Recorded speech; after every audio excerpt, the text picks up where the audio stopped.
नमस्कार दोस्तों। आज भारतीय इतिहास पढ़ते हैं। भारतीय इतिहास आपके जितने भी सीजी व्यापम जो एग्जाम लेते हैं, पटवारी, हॉस्टल वार्डन, अमीन पटवारी, आपका आरई, एसआई, इसके अलावा सीजीपीएससी, प्री और मेंस, इन सभी में भारतीय इतिहास का क्वेश्चन आना लाजमी है। तो इसको हम लोग आसानी से सिंपल तरीके से इसको पढ़ते हैं। देखिएगा, इतिहास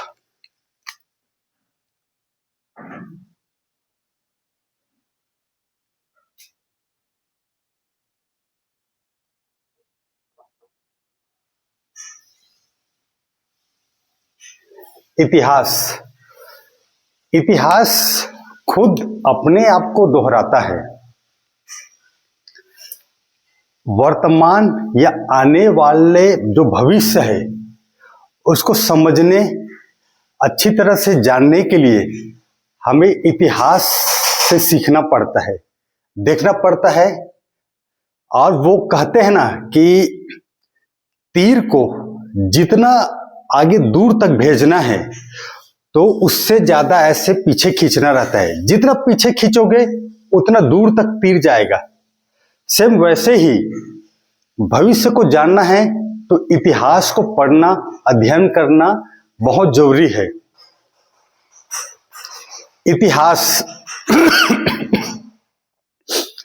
इतिहास अतीत की घटनाओं का अध्ययन है। इतिहास अतीत की घटनाओं का अध्ययन है जो उन विभिन्न महत्वपूर्ण घटनाओं पर प्रकाश डालता है और साथ ही साथ मानव अनुभवों को आकार दिया और उन्हें विकसित किया। इतिहास को 3 भागों में बांटा जा सकता है या बांटा गया है।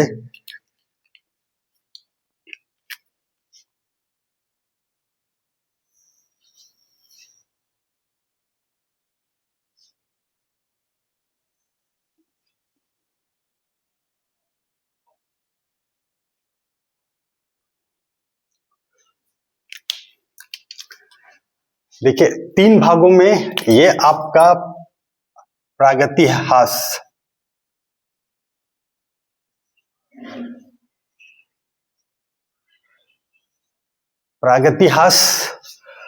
दूसरा आद्य इतिहास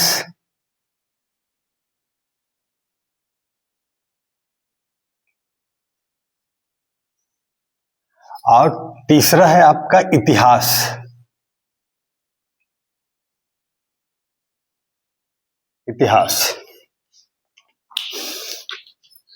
इतिहास को 3 भागों में बांटा गया है, प्रागैतिहास, आद्य इतिहास और इतिहास। तो देखिए, प्रागैतिहास लेखन के आविष्कार के पूर्व घटी घटनाओं को आद्य इतिहास के अंतर्गत रखा जाता है, जिसे 3 पाषाण कालों के माध्यम से विभाजित किया जाता है।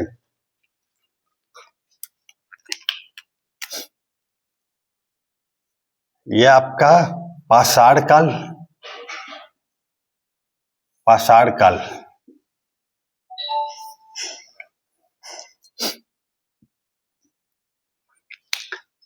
इसे 3 पाषाण कालों में बांटा गया है।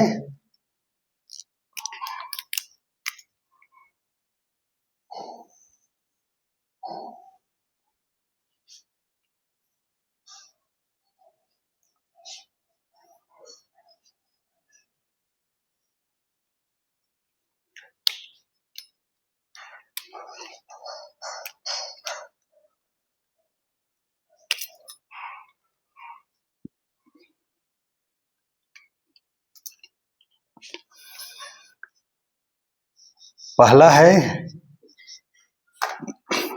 पूरा पाषाण काल,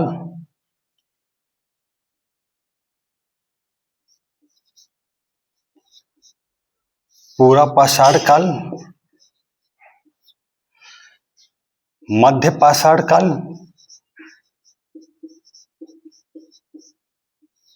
मध्य पाषाण काल, और तीसरा है नव पाषाण काल,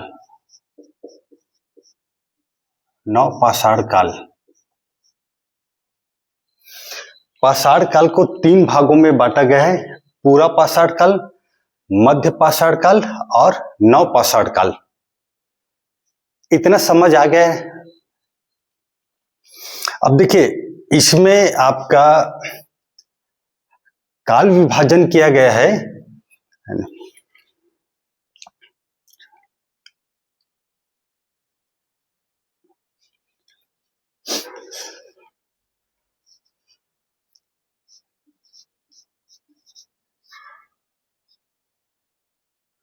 6 लाख से 10,000, 10,000 ईसा पूर्व,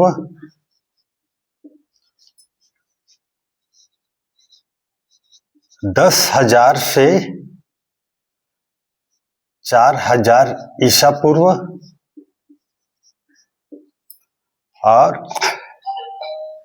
4,000 से 1,000 ईसा पूर्व। 3 भागों में बांटा गया। अब इसके बाद पूरा पाषाण काल को 3 भागों में और बांटा जाता है।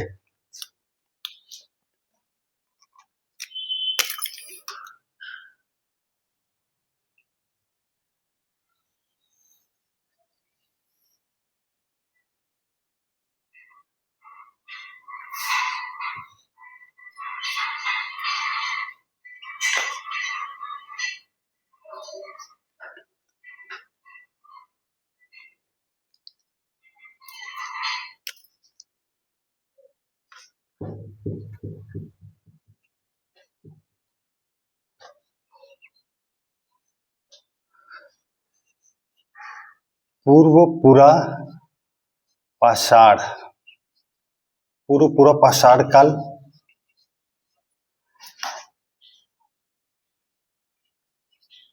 मध्य पूरा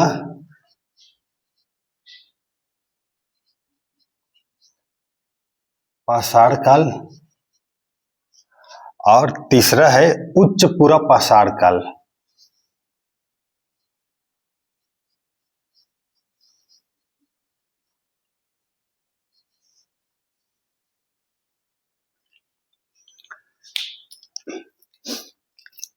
देखिए, इतिहास को 3 भागों में बांटा गया, प्रागइतिहास, आद्य इतिहास और इतिहास। फिर इसे प्रागइतिहास काल को पाषाण काल के माध्यम से 3 भागों में और बांटा गया, पूरा पाषाण काल, मध्य पाषाण काल और नव पाषाण काल। इसके बाद पूरा पाषाण काल को 3 भागों में फिर बांटा गया, पूर्व पाषाण काल, मध्य पूर्व पाषाण काल और उच्च पूरा पाषाण काल, है ना। अब देखिए आद्य इतिहास, तो आद्य इतिहास काल जो है प्रागैतिहासिक काल, यह आपका प्रागैतिहास और इतिहास के मध्य आद्य इतिहास का उदय हुआ। इस समय 2 सभ्यता का उदय हुआ है। देखिएगा,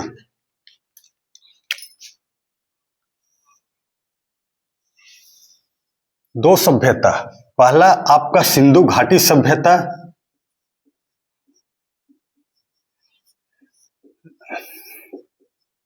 सिंधु घाटी सभ्यता, और दूसरा है आपका वैदिक सभ्यता, वैदिक सभ्यता।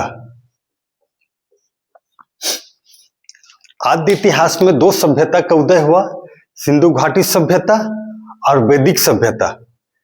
इस दौरान सिंधु घाटी सभ्यता लिपि लेखन शैली का विकास तो हुआ, लेकिन जो शैली था वो भावनात्मक और चित्रात्मक शैली था, जिसे आज तक पढ़ा नहीं जा सका है। और इतिहास छठवीं शताब्दी से वर्तमान तक ये आपका इतिहास है। तो ये आपका चार्ट देख लिए। अब इसमें एक एक पॉइंट को पढ़ते हैं हम लोग, ठीक है।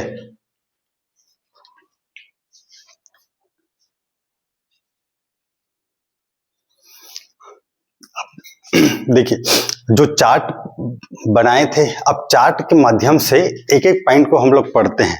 देखिए, पाषाण काल,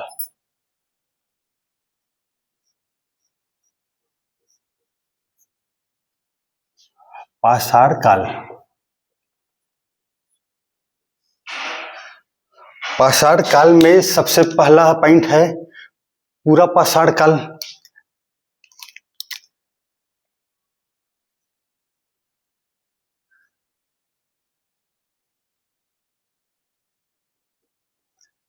पूरा पाषाण काल,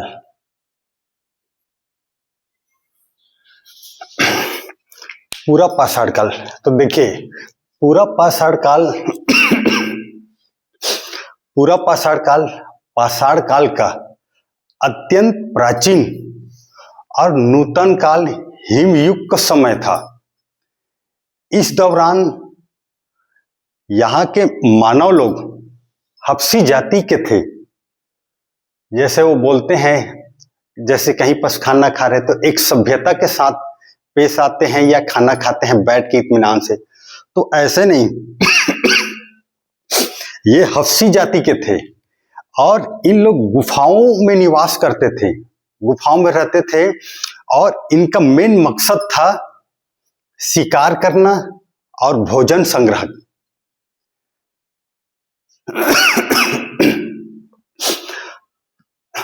पाषाण काल में यहाँ के जो मानव थे, इन लोग क्वार्टजीट पत्थरों का प्रयोग करते थे। अब देखिए, क्वार्टजीट पत्थर आपका नदियों के जो बहाव है, वो किनारे जो पत्थर रहते थे उन्हीं को क्वार्टजीट पत्थर कहा जाता था और उन्हीं का हथियार के रूप में प्रयोग करते थे।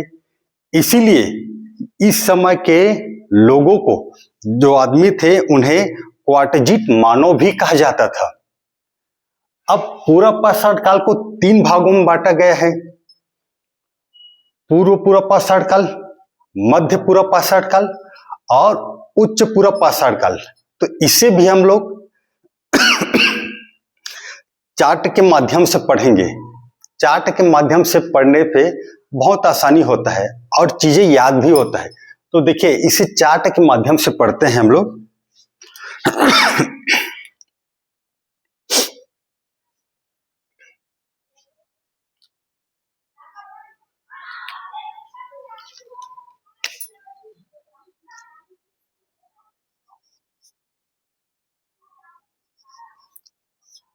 पूर्व पूरा पाषाण काल, पूर्व पूरा पाषाण काल,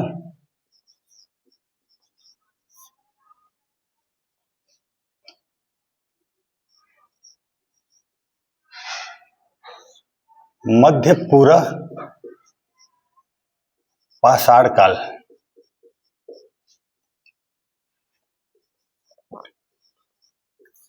और है आपका उच्च पूरा पाषाण काल। उच्च पूरा पाषाण काल,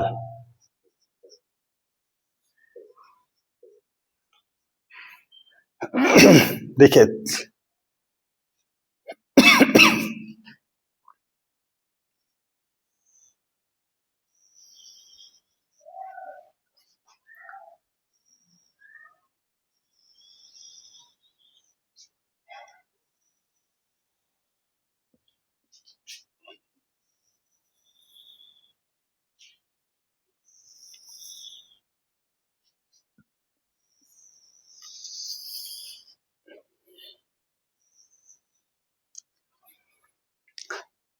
देखिए, ऐसे चार्ट बना लीजिए, है ना।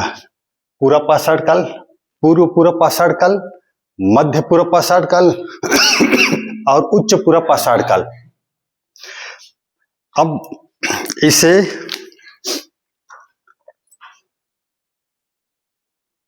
यहां पॉइंट डालिएगा। क्षेत्र, पहला क्षेत्र, क्षेत्र या हो गया आपका स्थल, ये हो गया क्षेत्र या स्थल। तो इसमें तीनों में लिखिएगा। पहला मध्य प्रदेश, मध्य प्रदेश आपका इसमें भी लिखिए मध्य प्रदेश,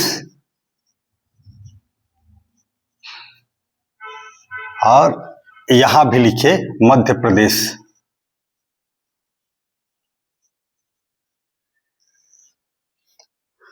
तीनों कालों में आएगा मध्य प्रदेश। अब इसमें लिखिए भीमबेटका,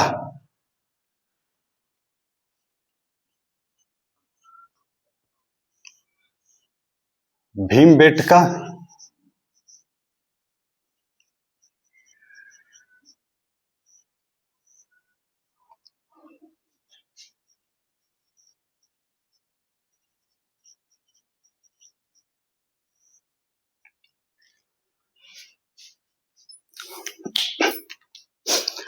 पाषाण काल का मध्य प्रदेश और भीमबेटका। ये भीमबेटका वो स्थल है जो तीनों कालों में पाया गया है।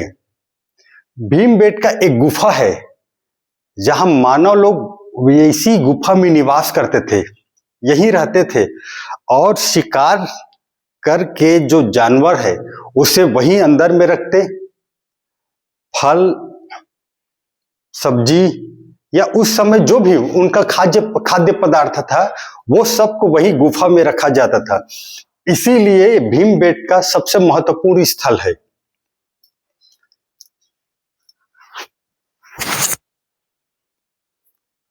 भीमबेटका के बाद आप लिखिए, है ना, उत्तर प्रदेश, उत्तर प्रदेश, बेलन नदी घाटी,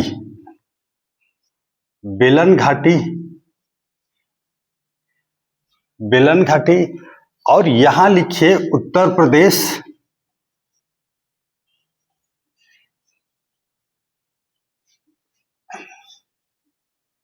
बेलन घाटी,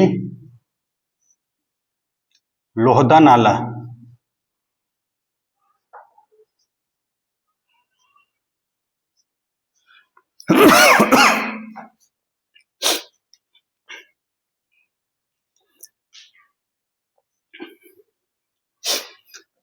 हो गया। और इसमें लिखे आपका नर्मदा घाटी,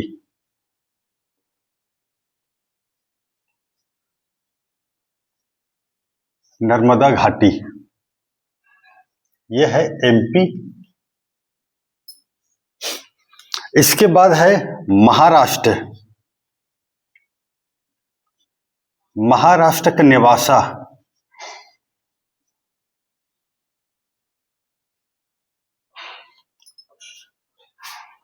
मध्य पूर्व पाषाण काल,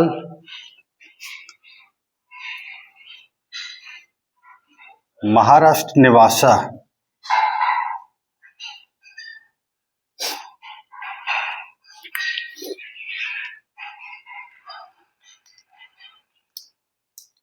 देखिए समझ आ रहा है आपको, है ना। अगला लिखिए दक्षिण में मद्रास, ये आपका मद्रास, और यहां लिखिए तुंगभद्रा नदी,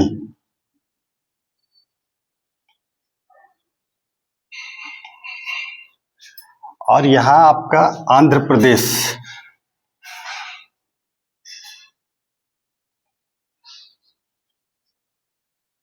आंध्र प्रदेश, बेटम चेरला,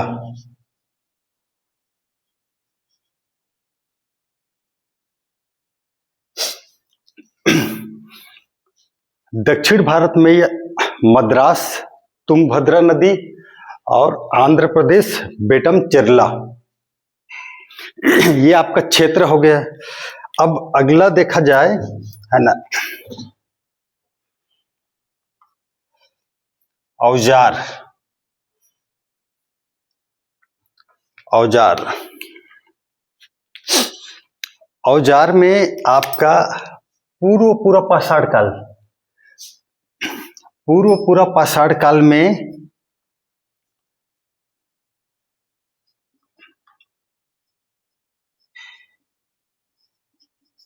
हस्तकुठाल, खुरचनी, नुकीले हथियार।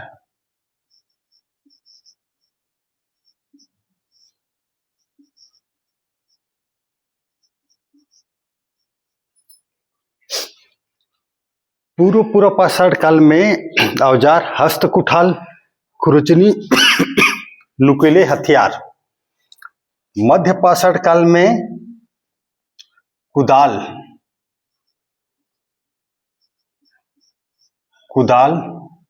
बेधनी, छेदनी, फलक। मध्य पूर्व पाषाण काल में कुदाल, बेधनी, छेदनी, फलक।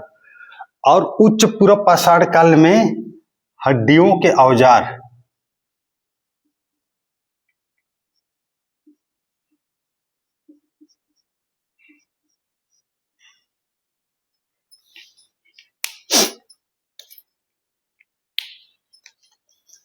देखिए, ये आपका औजार हो गया है ना। पूर्व पाषाण काल में हस्तकुठाल, खुरचनी, नुकीले हथियार। मध्य पूर्व पाषाण काल में कुदाल, बेधनी, छेदनी और फलक। और उच्च पूर्व पाषाण काल में हड्डियों के औजार। तो देखिए, जहन में ये ख्याल आएगा कि ये 3 भागों में बांटा गया है, इनका वजह क्या है? तो इनका वजह यही है, आपका धीरे धीरे विकास होते गया। जब पूर्व पाषाण काल में जब वो हथियार बनाए थे तो उसका कोई निश्चित आकार नहीं था, बेडोल, बड़ा सा, लंबा, चौड़ा। फिर उसके बाद जैसे मध्य पूर्व पाषाण काल आया, उसी औजार में सुधार हुआ, एक निश्चित आकार दिया गया, लंबा, नुकीले।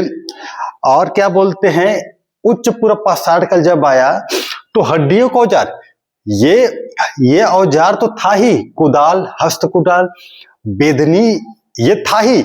इसके साथ ही साथ इन लोगों ने हड्डियों के औजार बनाना सीख गए। और इसी तरीके से, इसीलिए क्या बोलते हैं, आपका तीनों पाषाण कालों को बांटा गया है, पूर्व पाषाण, मध्य पाषाण और उच्च पूर्व पाषाण काल। अब देखिए, आपका ये क्षेत्र स्थल हो गया, औजार हो गया, और काल।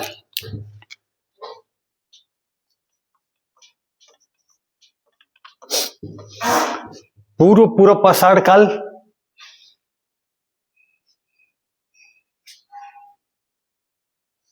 ये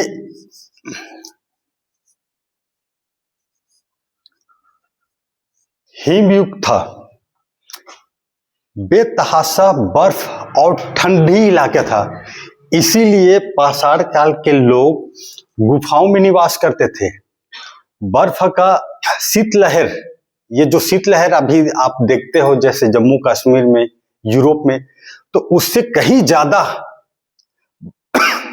बेतहाशा बर्फ चारों तरफ ढका रहता था।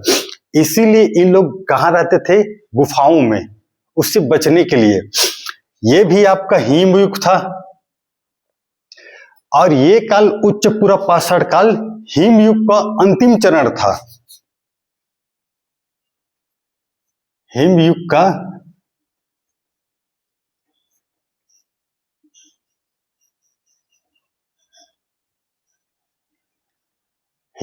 अंतिम चरण। इस समय का जीवन यापन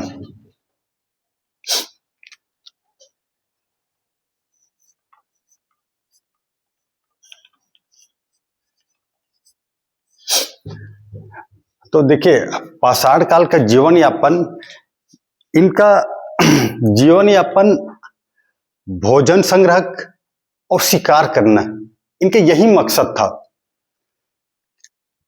गुफाओं में रहते, अपना भोजन लेकर रखे रहते, शिकार करके जो जानवर लेकर गए हैं, और क्या बोलते हैं, आपका फल सब्जी जो भी है सब गुफा में रखते थे। इस समय के लोगों का,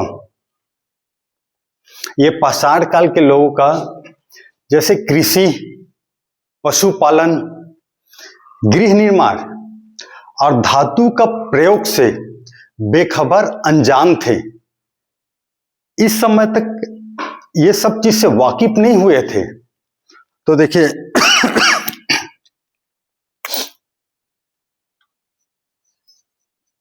कृषि, पशुपालन,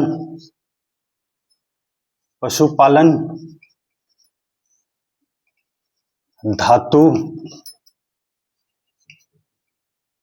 मृद भांड, सबसे अनजान, ये आपका मध्य पूर्व पाषाण काल में भी यही था। कृषि, पशुपालन, धातु, मृद भांड से अनजान। उच्च पूर्व पाषाण काल में ये सब चीज से अनजान थे। साथ ही साथ इन लोग आग से परिचित थे, आग से परिचित थे, लेकिन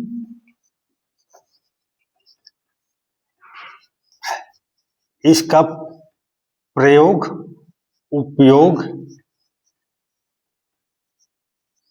नहीं जानते थे।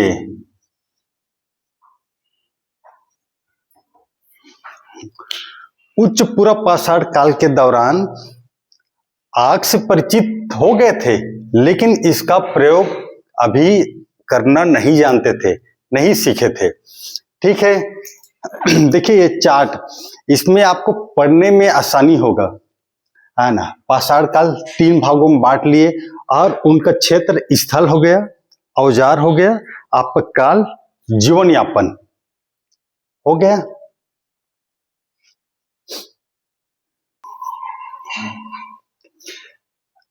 देखिए आप चार्ट देख लिए हैं ना, तो सबसे पहले देखिए पाषाण काल का खोज भारत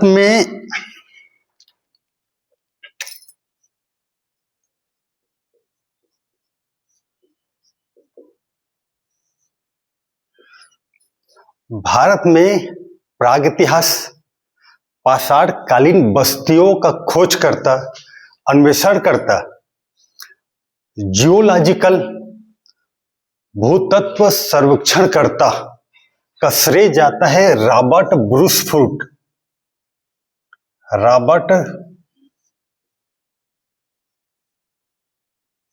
ब्रूस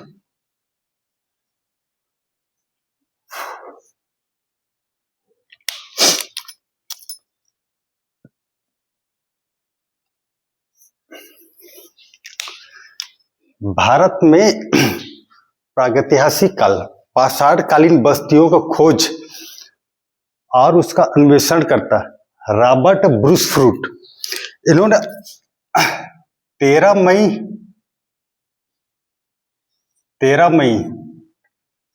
1863 को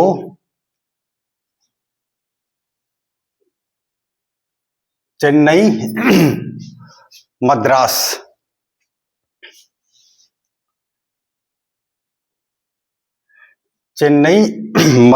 में सर्वप्रथम पाषाण कालीन औजार का खोज किया।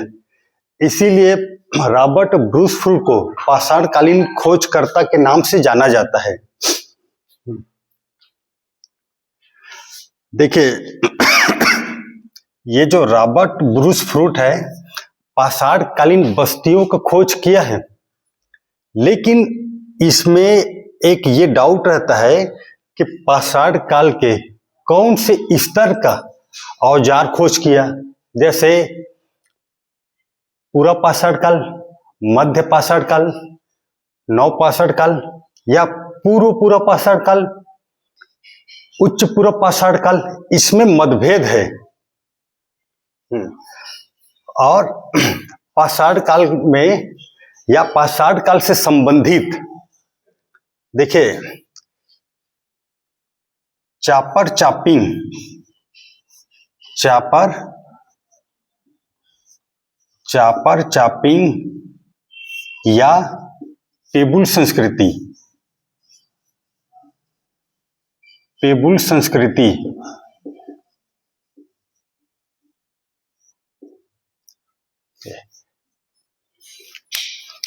चापर चापिंग या पेबुल संस्कृति। तो देखिए ये आपका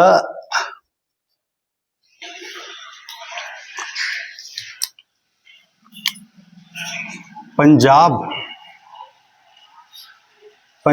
का सोहन नदी घाटी,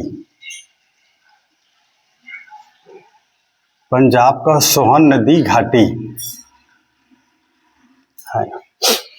चापर चापिंग या पेबुल संस्कृति, पंजाब का सोहन नदी घाटी, ये आपका सिंधु नदी का सहायक नदी है, सहायक नदी।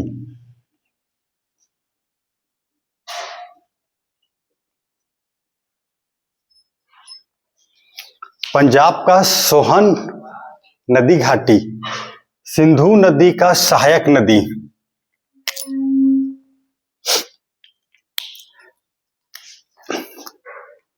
इस दौरान है ना, ये क्या बोलते हैं आपका चापर चापिंग या पेबुल संस्कृति। तो देखिए जो नदी है ना, जितनी नदियां, जो नदी बहती है तो उसके किनारे, नदी के किनारे के पास में जो पत्थर नदी के बहाव से रगड़ खाकर घिस जाते हैं, और जो औजार मिला या जो पत्थर को औजार के रूप में प्रयोग किया, उसे चापर चापिंग या पेबुल संस्कृति कहा गया।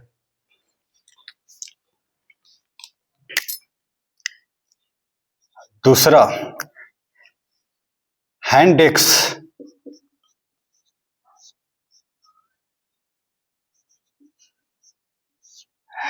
संस्कृति।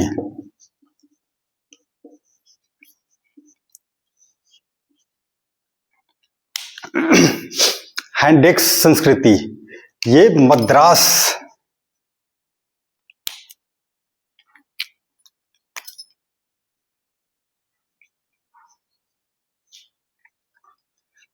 मद्रास से इसका उपकरण मिला।